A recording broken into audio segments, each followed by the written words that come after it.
So we're going to do our best to explain to you how we got into Malta, which is in the Schengen Zone and also the EU.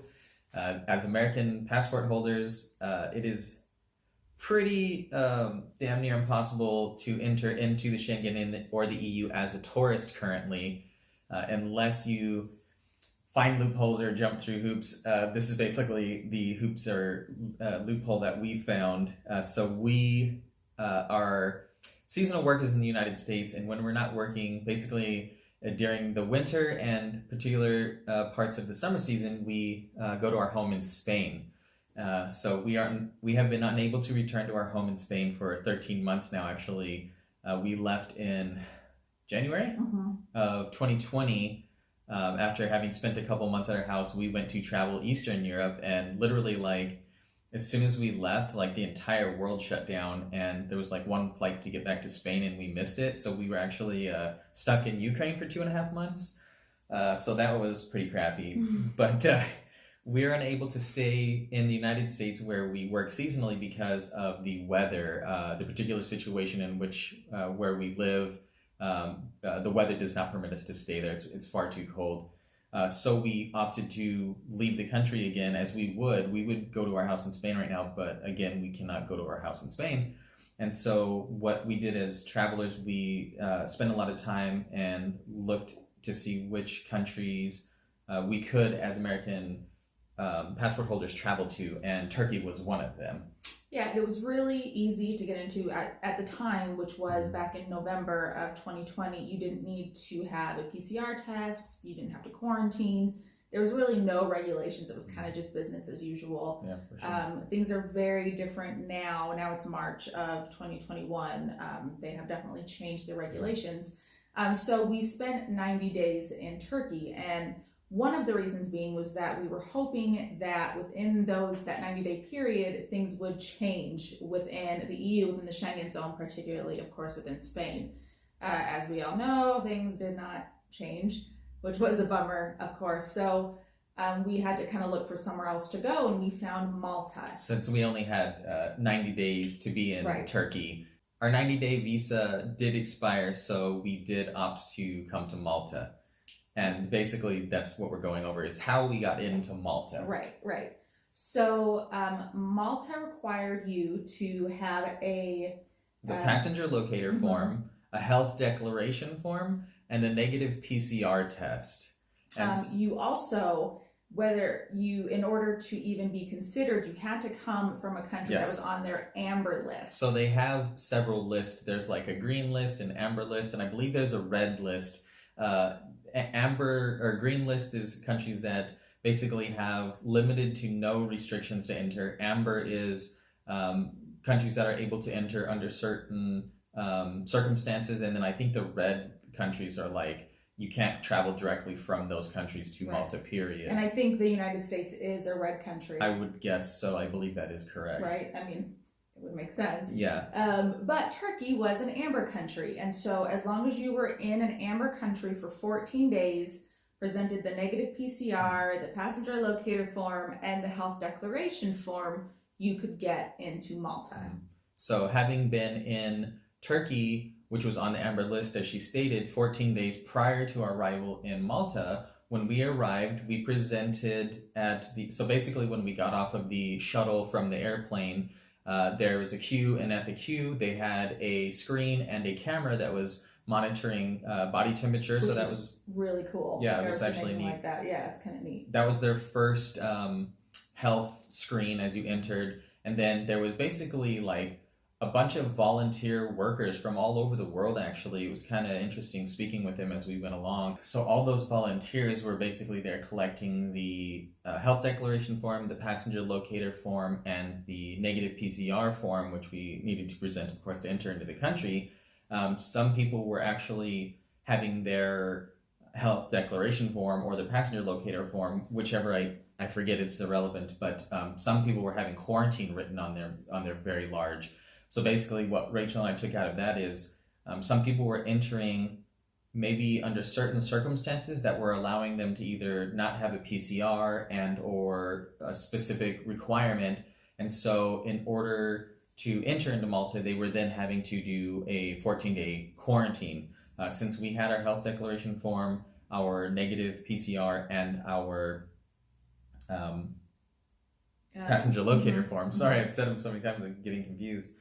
We did not need to quarantine. Actually, the woman who volunteered, the volunteer who was helping me, was actually writing quarantine on mine, and then I asked her what was the circumstance in which I was having to quarantine, and then I explained to her that I had just come from Turkey, and she was like, did you spend more than 14 days in Turkey? And I said, actually, as a matter of fact, I've spent 90 days in Turkey, and she said, oh my gosh, and she scribbled out quarantine. So we actually weren't required to do any type of quarantining or restrictions or anything when we arrived. They just let us through the airport. We collected our bags, and we've come to our apartment, and we've been here for several weeks now, actually. So from here, we're going to try to get into Spain to get home. Malta is Spain is allowing entry from other Schengen EU countries. So because Malta is one of those, and we've been here, for let's say a month, give or take a few days, we're going to try and use that as our springboard to get into Spain. But that's another video. We're actually we're hoping that that's going to work out, but we wanted to cover how we got into at least this portion of the Schengen, how we got into Malta, and since we are in the Schengen, we are going to then, as she stated, try to move forward to then enter into Spain. Whether or not that'll work, like I said, that's another video. Tuned. We're making a whole other video about that. We actually leave tomorrow morning, but I am going to take the time now. I'm going to get on the website and show you how to get the passenger locator form and the health declaration form. You, of course, will have to acquire a PCR test from wherever you are. As far as if you are in Turkey or any other country, if you look, I'll show you that amber list. If you're coming from one of those countries, you'll of course have to get a negative PCR result from there. But I did want to show you guys the website that I used and the forms that I was able to download as a PDF to have on my phone, which I then was able to print out and fill out and then present. You may also be able to just wait till your flight, because we were actually handed the same forms on the flight, but we were wanting to be prepared, and of course we were unaware that those forms were going to be handed to us on the flight. So we were just prepared. We had them, and also too, it was better this way, I felt, because on the plane, like with any situation where they hand out forms on a plane, it's not like they give you pens or anything, and it's everyone's scrambling for a pen. and it's kind of a pain to like fill them out. So we just had everything ready on the flight. We just told them, no, we don't need those. We're already done. But I'm going to go ahead and show you the website now. So I will put the link in the description so that you can just link from there, but I did want to show you how I initially got to the website. I searched Malta travel requirements, and then I went to the Travel Ministry for Health site.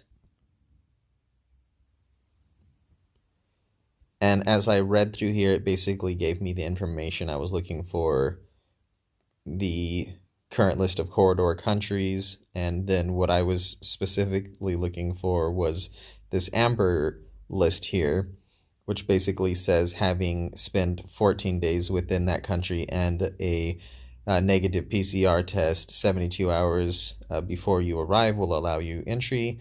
And as we stated, we were in Turkey, which is there at the bottom of the list.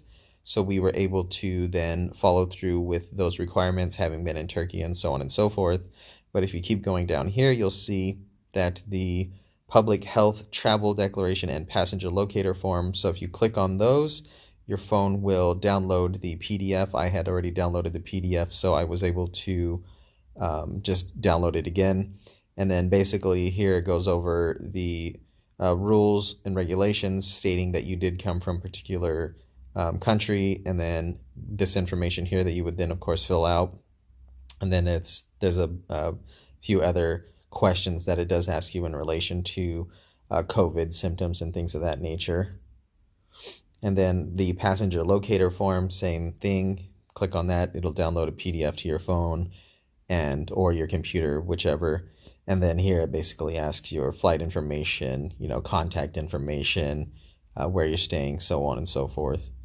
So that stuff's pretty straightforward. It's pretty easy. Just download it, print it out, and then you're good to go when you arrive at the airport. So as you just saw, it's fairly easy to get those forms downloaded to your phone, and you can then get them printed out somehow. There's plenty of ways you can get them printed out. There's even certain shops in different countries that will allow you to just bring like a PDF on like a memory card or something and have them printed out. Yeah, it was definitely worth the steps to get to Malta. It's such a beautiful country, and there's just so many beautiful things to see. We came in March, so the water was a little bit cold still, so we didn't have those, beach-bound dreams that we were thinking of. Sure. But the country still has so much to offer. When we did arrive, everything was open and business as usual. Bars were open, restaurants were open, all full capacity. About a week ago, though, that has all changed. Restaurants are takeout only, bars are closed, everything is, I don't want to say a lockdown, because that's not necessarily they're calling it a lockdown, right, but it's not really. Yeah, in our experience of a lockdown, like when we were in Ukraine for 2.5 months, like that was a lockdown. You were only allowed to go outside if you were going to like a pharmacy or to go to a grocery store. That's not the case here, but they still are referring to it as a lockdown. So if you are planning on coming to Malta in the beginning of the year 2021, keep an eye on the regulations and the restrictions, because basically all tourist sites are closed, and there's also no travel between the islands unless it's essential. So we were going to go to the second largest island, which is Gozo. And the morning that we were going to take the ferry is actually when we found out that they put the lockdown. Yeah, literally. We opened the door, all like backpack ready, all packed up, ready to go. And there's a note on the floor from our host explaining the lockdown and, they were like the office. They were basically like in lieu of the recent lockdown, the office is going to be closed, but here's contact numbers. And we were like, lockdown, what? Yeah. So that's how we found out. We were literally going to go to Gozo. So we've actually only been on the main island of Malta this entire time. We didn't get to go to Camino or to Gozo. Right, and we didn't get to see the big tombs, the Hypogeum, all which that is stuff's the closed. Main thing that you want to see when you come to Malta. Right, all of the like ancient paid to enter tourist sites are closed. But one thing we have been doing, if you are still wanting to come here, or if you're already on your way, is we've found a lot of trails, and so those are definitely something you can utilize to be able to get out. The weather's been decent. We did actually take a swim in the Mediterranean one day. It was cold, but very worth it. We took a hike, and of course you're a bit hot and worked up after a good hike, so the water was a really nice way to cap it off. And it was being that we are both raised and spent most of our lives in Arizona, anytime we can get to a body of water like that, we're like kids on a playground. We get so excited. But just bring a good pair of boots. And hit the hiking trails. Yeah, and maybe a pair of pants, because there's definitely really harsh shrubbery out there, and the trails aren't like manicured or anything. Right, and there are other sites. There's a few sites that are actually trails, but they're also like fairly history based. There's a lot of like ancient sites along some of these trails, and they're not like pay sites. They're basically public access sites. I did do a video on one of the trails that was pretty neat. If you're curious, stay tuned to the channel. I should be posting that. But there are things to do here, and all the beaches are actually all open still, with of course social distancing and masks when appropriate. So there are things to do. Not 100%. I'd say you're probably able to do maybe 50 to 60% of the things you would be able to do. I'm sure you can still go and get some scuba equipment. If you bring your own or know somebody who owns scuba, you can still go do that, or do snorkeling. All the like dive schools and the places that you would rent your scuba gear and such from, it's all closed. So anyway, before we rant anymore, I just wanted to give you guys an idea on how to enter Malta, how to enter the Schengen. It is possible, at least in this circumstances, Malta in particular. I hope the information that we've provided is helpful for you in your journey. And if you are curious, stay tuned to our channel. We are going to hope to get to Spain. It's kind of a shot in the dark, but we're going to go for it. And if that doesn't work out, we're just going to fly back to the United States. So yeah, thanks again, guys. If you had any questions, fire them at us in the comment section. We'll do our best to get them answered for you. We hope that this information does help you in your journey. And thanks again for watching. Stay safe and stay sane out there.